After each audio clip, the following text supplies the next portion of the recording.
land like eagles. Zechariah Sitchin's research reveals that in our ancient past there were advanced beings referred to as the Annunaki, translated, those who from heaven to earth came.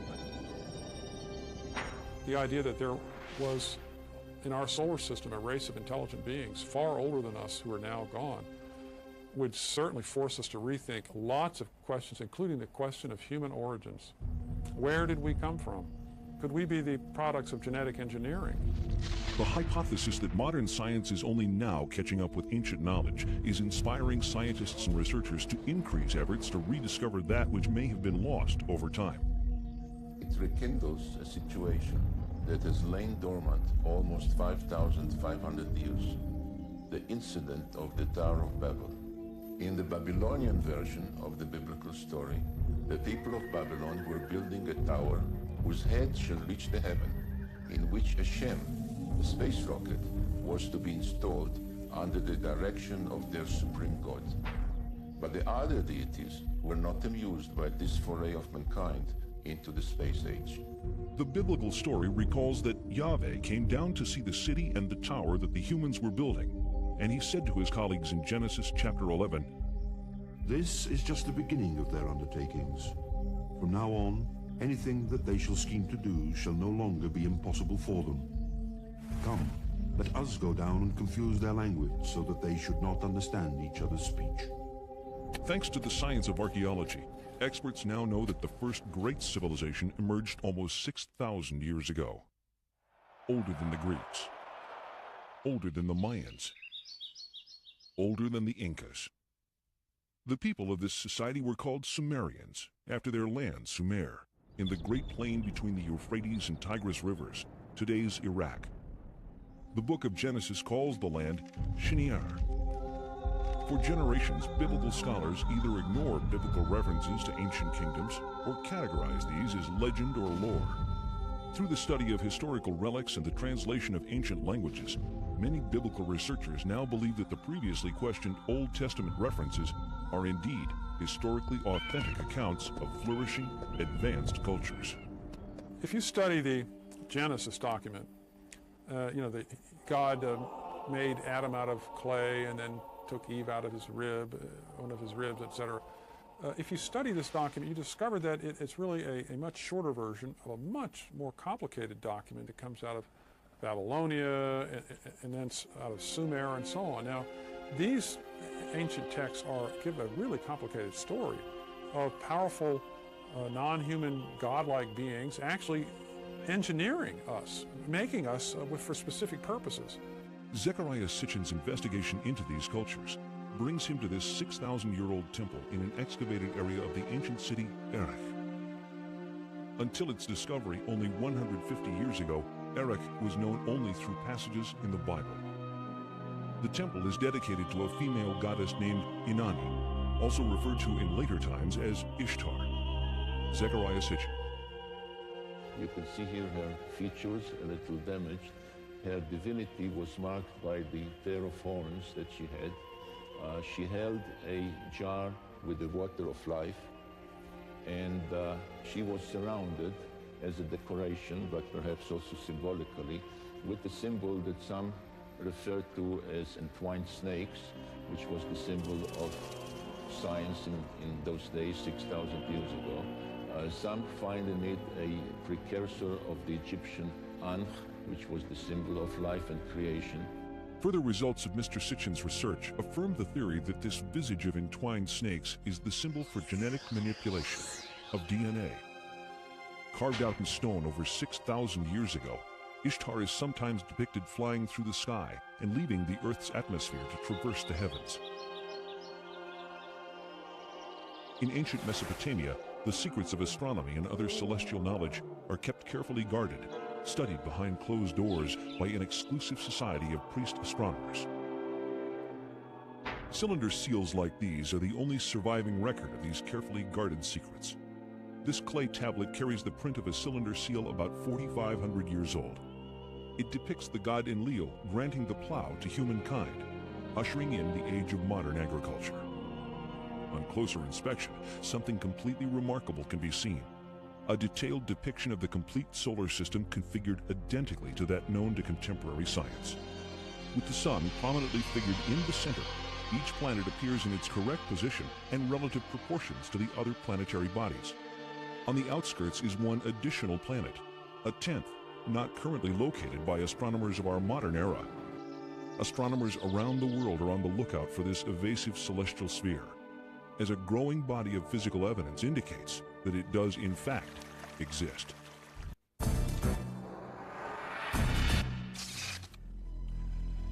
History records the discovery of the planet Pluto as February 18, 1930, by astronomer Clyde Tombaugh. Yet, Pluto is clearly shown on the imprint taken from the Sumerian cylinder seal. There is also one additional planet, the one that scientists refer to as the mysterious planet X, the yet undiscovered most distant member of our solar system.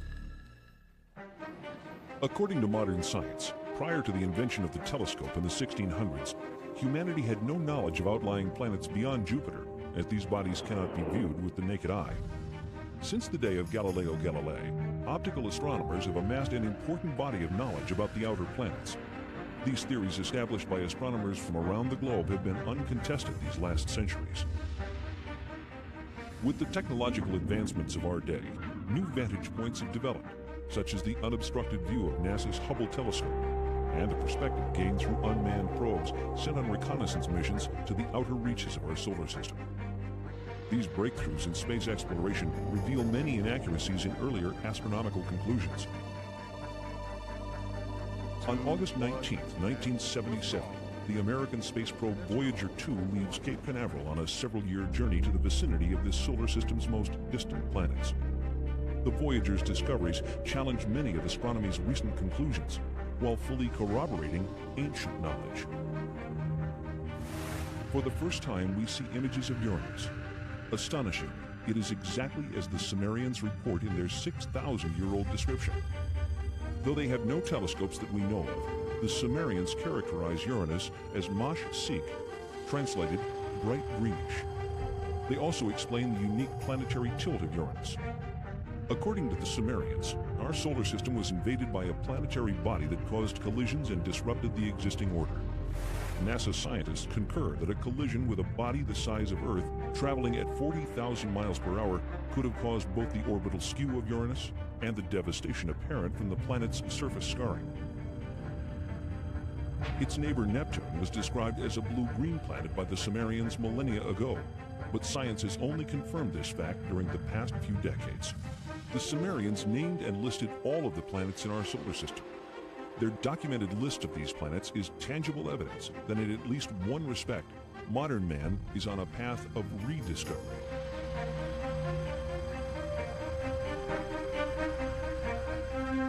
That ancient knowledge included the planets Uranus and Neptune, supposedly unknown until discovered in 1781 and 1846, and even Pluto, not discovered until 1930. Neptune, Nudimmud, the artful creator. Uranus, Anu, he of the heavens. Saturn, Anshar, foremost of the heavens. Jupiter, Kishar, foremost of firm lands. The asteroid belt, Rakish, the hammered bracelet. Mars, Lamu, god of war. And Ki, Earth, what the Sumerians considered to be the seventh planet. Why the seventh planet? Why not the third, as Earth is so often referred to in modern parlance? Sumerian records indicate that they began their counting not from the sun, but from a planet on the outside of the solar system. But most surprising was the inclusion of one more large planet as the 12th member of our solar system. The launch of Pioneer 10 in 1972 ushers in the era of deep space exploration. The craft journeys beyond the outer known planets, sending back data that is used to seek a possible 10th planet. 14 August 1978, which was just about 6 weeks after we discovered the fact that Pluto has a satellite. Once you have a satellite for a planet, you can determine how heavy it is. It turns out Pluto was very much smaller and lighter weight than we had thought, which meant that Pluto has no influence, no appreciable influence on the motions of the planets Uranus and Neptune. At that point, we voiced a hypothesis that this means that there is at least one yet-to-be-discovered planet in the outer reaches of the solar system. Over the past 2 decades, physicists have joined astronomers in the search for the mysterious Planet X. Now, one of the things we did in 1978, having made this prediction that there was an additional planet, 10th or 12th, depending on your point of view, we sort of put our money where our mouth was, as it were. We went out and we started looking for this thing. We've been able to refine the search areas somewhat, get it rather narrowed down. We do our predictions based on the observed anomalies in Uranus and Neptune. We actually are currently looking down in the region of Centaurus, which is just south of the constellation Libra. But if it is in the kind of orbit that we describe here, it would have to be a planet that would have a mass something like 3 to 5 times the mass of the Earth. This would put it intermediate between the gaseous planets like Uranus and Neptune and the terrestrial planets that we have in the inner part of the solar system. So if this planet turns out to be in a 3,600-year orbit, then its mass will be correspondingly larger. This one here is a map of the solar system as we know it. The inner planets, this is the orbit of planet Pluto. And this here is the orbit that I have proposed for the 10th planet. And here's where we think it is right about now in its orbit. If Planet X exists, we are not alone in this solar system.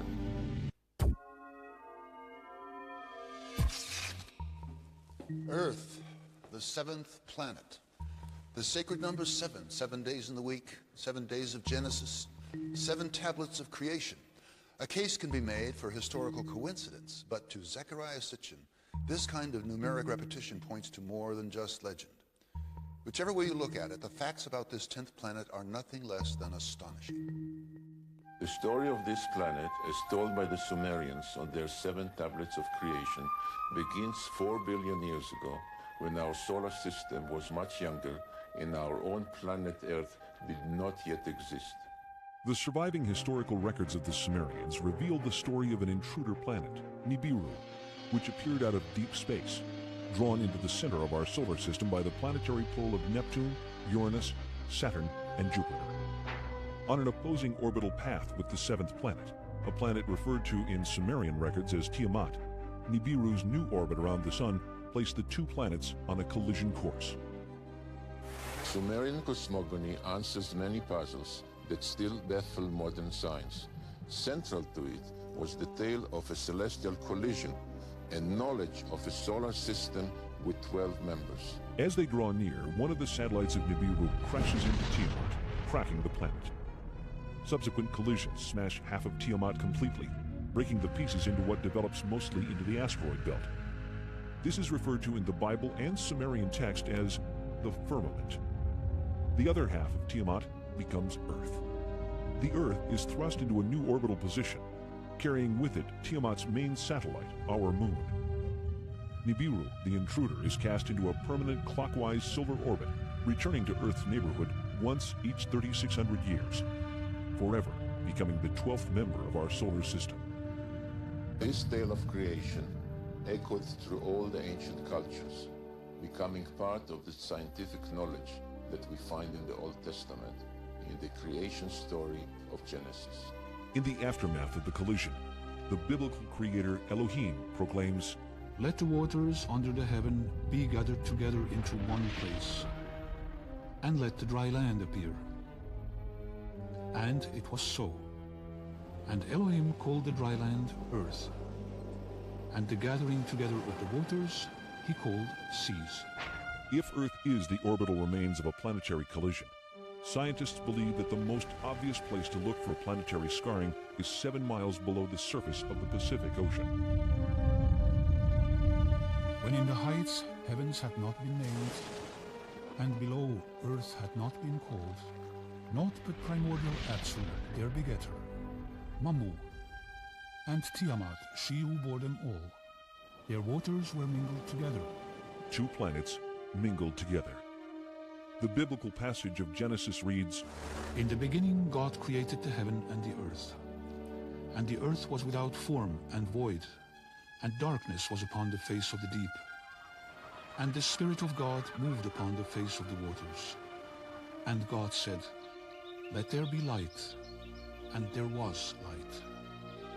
If we apply the knowledge of the Mesopotamian text to the biblical text, the correct reading of the book of Genesis emerges, especially in relation to waters.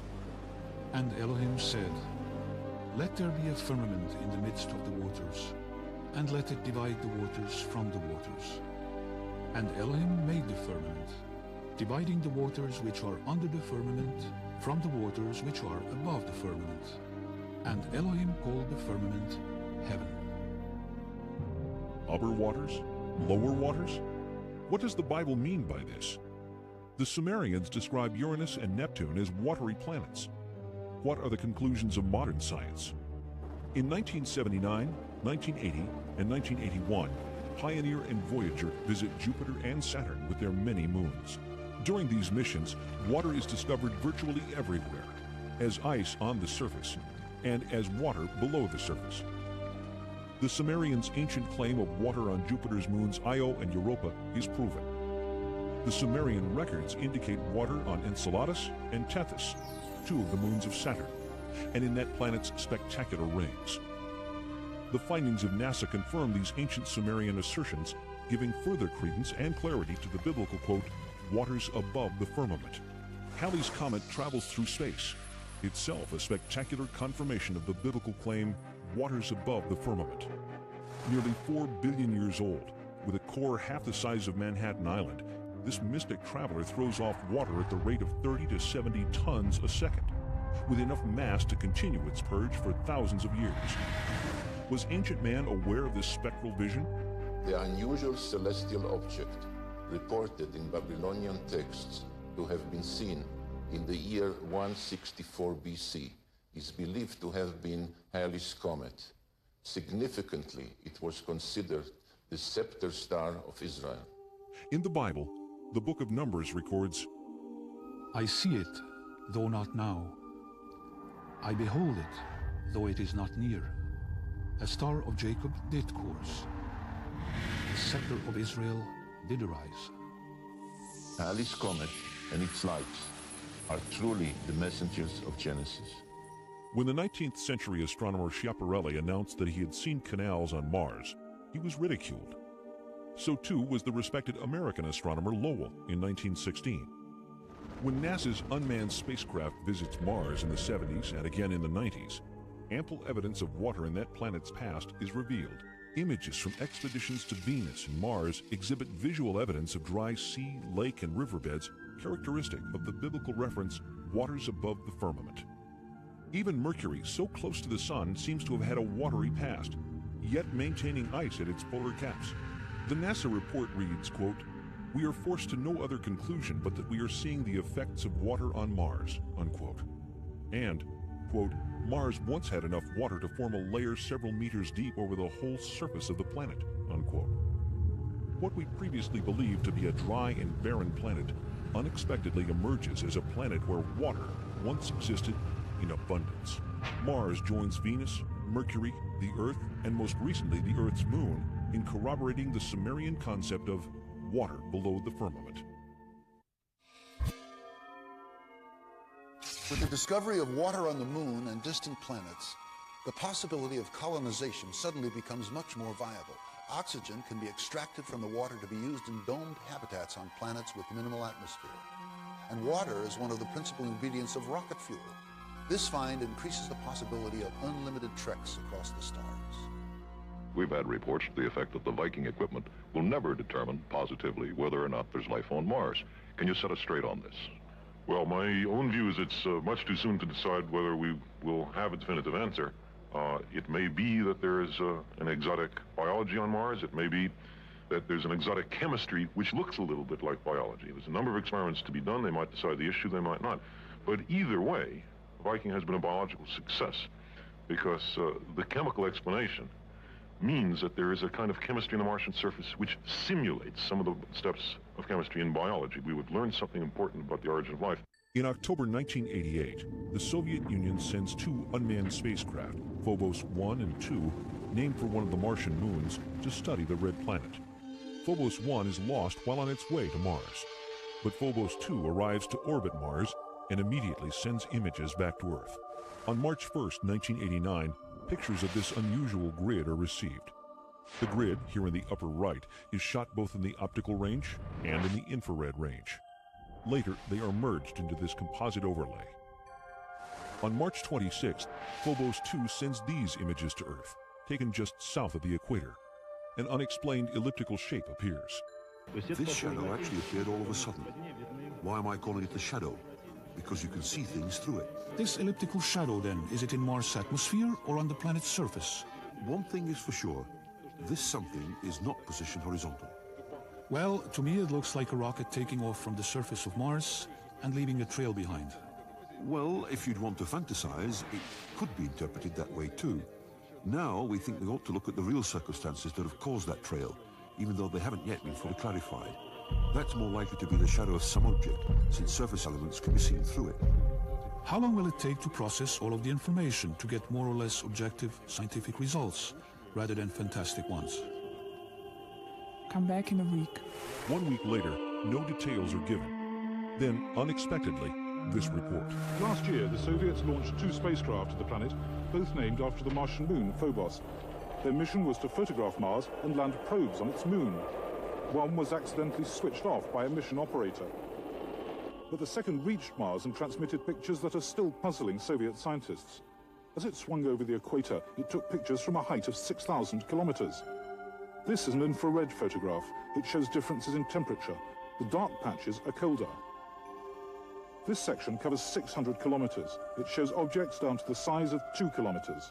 It's the most detailed infrared picture of the planet's surface. We have some very, very thin lines on the surface of Mars in the infrared, which means it's heat. It's not visible, it's heat. You can see it through clouds if you wanted to. These have a resolution, these have a width, I would guess, of 3 or 4 kilometers wide. In answer to the question of what it is, I certainly don't know. The Russians aren't telling us. Scientists are also puzzled by this shadow pictured on the surface of Mars by both optical and heat-seeking cameras. They're convinced it's a shadow because they can see objects on the surface beneath. But a shadow of what? Finally, there's the mystery of the vanishing spacecraft. The Russians have yet to release the last picture transmitted by Phobos before it lost contact with ground control. But the Russians have said that it shows an object coming towards the spacecraft, an object which, in their words, should not have been there. The spacecraft was circling Mars, coming into the same orbit as the moons of Mars. And the last picture, they got halfway through it, and they saw something there which shouldn't be there. Professor Kapitsa makes the joke that it's Martian people. British scientists will be able to judge for themselves when the Soviets bring their pictures to a conference at Exeter next month. Because, of course, there must be a sensible explanation, mustn't there? The Russians do not bring any pictures to the Exeter conference. How does the Russian Space Agency explain the spacecraft's destruction or disappearance? It does take a minimum of precision criteria to obtain on the image these spots, which some would like to call flying saucers, that appeared within the visual field of the infrared range. It must be pointed out that the flying saucer version is not ours. Actually, at first we were saying that there was no flying saucer, that surely all that we saw could be explained in understandable, natural and physical terms. One possibility could easily be that a small meteorite, a small bit of rock, was in the same orbit of Phobos and hit it. In an exclusive interview conducted in October 1990 in Moscow, Professor Lev Mukhin of the Soviet Space Research Institute discredits the meteorite theory. There were attempts to hypothesize that there had been a collision between the space probe, which was then orbiting Mars in alignment with the orbit of Mars' moonlet, and strands of dust surrounding the moon Phobos itself. But some fairly accurate computations made by several organizations, and by our institute as well, have shown that this assumption is totally baseless. If not meteorite or debris, then what could possibly explain the mishap? A long silence follows. Then in December 1991, Marina Popovich, former cosmonaut trainee and retired Air Force colonel, holds a surprise press conference at the Russian consulate in San Francisco. She unearths the mysterious last photograph taken by Phobos. There is a strange shape in the foreground. Colonel Popovich refers to this as an unidentified flying object, a UFO. The object is juxtaposed against what appears to be the planet's tiny moonlet, Phobos, for which the craft is named. But how is the mysterious shadow explained? The Russians say it is a shadow of some object on or just above the Martian surface. Upon further examination in April 1992, When all of the related photographs are compared side by side, scientists reach the conclusion that the shadow is actually moving. If Mars was indeed the site of a space base in antiquity, could the failure of these Soviet space missions be attributed to some sort of alien intervention? Could the ancient space base have been reactivated? So the mystery remains. What caused the spacecraft to destabilize? Was it a malfunction? Or was there an outside cause, perhaps an impact? The question that arises is indeed a simple one. Was the spacecraft Phobos 2 hit by something that put it out of commission? The circumstances in which Phobos 2 was lost suggest that someone might be back on Mars, someone ready to knock out what to them is an alien spacecraft.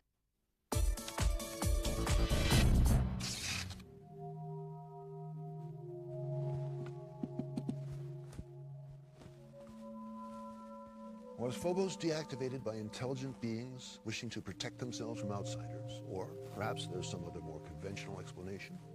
We may never know. But indulging the possibilities of otherworldly visitors in the present will help us acclimate to their differences, if and when they finally do come calling. The question remains, how would we as a culture respond to incontrovertible evidence of a species of beings that not only preceded our own, but actually engineered mankind? Of all the elusive mysteries, the greatest is the riddle of life itself. How did it begin? From what corner of the universe did the first emanations of existence arise? Was the seed of life carried to Earth from the planet Nibiru? There has been a blending of interest in biologists on one hand and planetary astronomers on the other in the question of the origin of life. Because the same questions about how life originated on Earth also would apply to Mars or some other solar system. And just as they really can't explain how life originated on Earth, they don't really know how it originated elsewhere. Contemporary scientific thinking cautiously asserts that life arrives on Earth when certain chemical substances crash into the surface aboard a stray comet early in our planet's history. What we are trying to find out in the meteorite is to see whether there are any of these molecules related to life. There are certain molecules like the amino acids which may be described as the building blocks of life.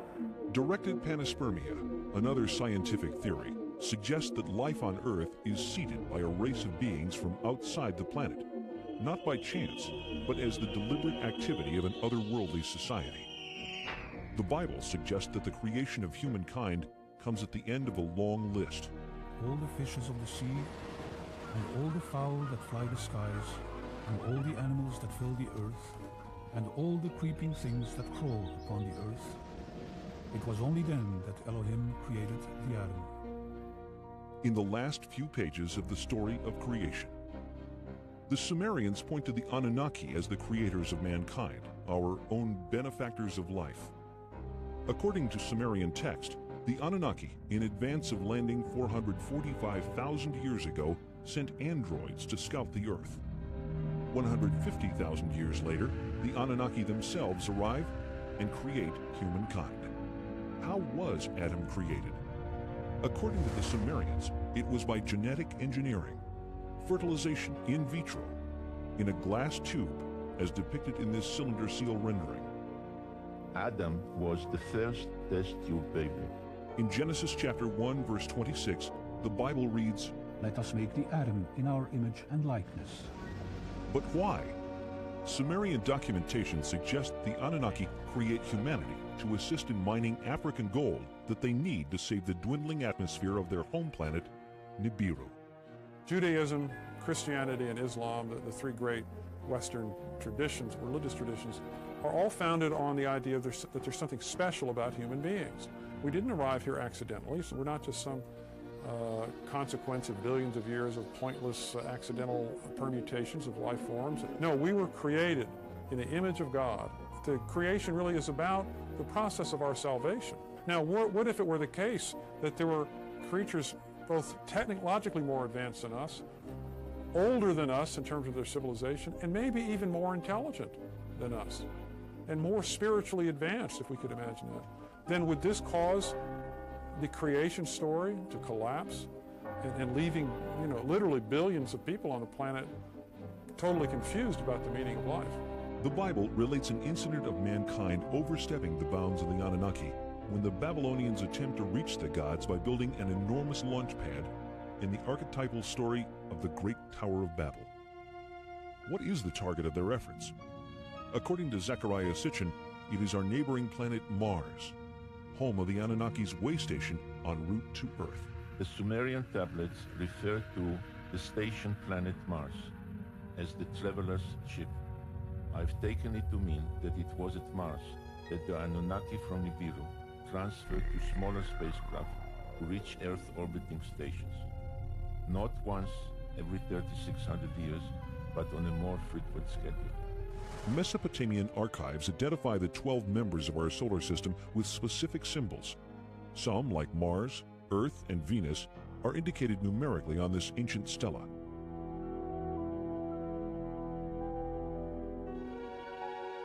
We see the sun with its many rays. We see another 4 depicted standing on their cult animals, but really it's a symbolism connected with the zodiac. We see the moon, and we see the earth symbolized by the 7 dots, which indicated the position of the earth from the outer limits of the solar system, counting or coming in inwards by somebody flying into from outer space. The 7 dots of Earth with its crescent moon and the 6-pointed star of Mars are revealing clues in this 4,500-year-old Sumerian depiction. 2 figures stand on either side of a craft.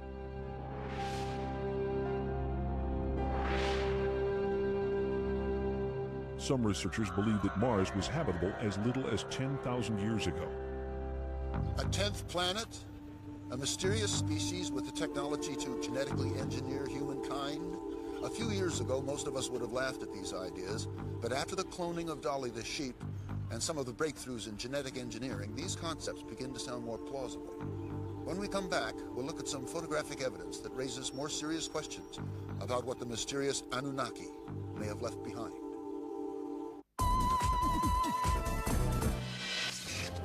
When the United States launches the Mariner and Viking spacecraft to explore Mars in the 60s and 70s, enigmatic structures resembling those on Earth are photographed. This is a feature on Mars that NASA nicknames the Inca City. Here we see it compared with Sacsayhuaman, Peru. These are lines on the Mars surface. These are the Nazca lines in Peru. I feel that what has been discovered so far is very suggestive of intelligent layout, but it would be irresponsible of me to say I have proof.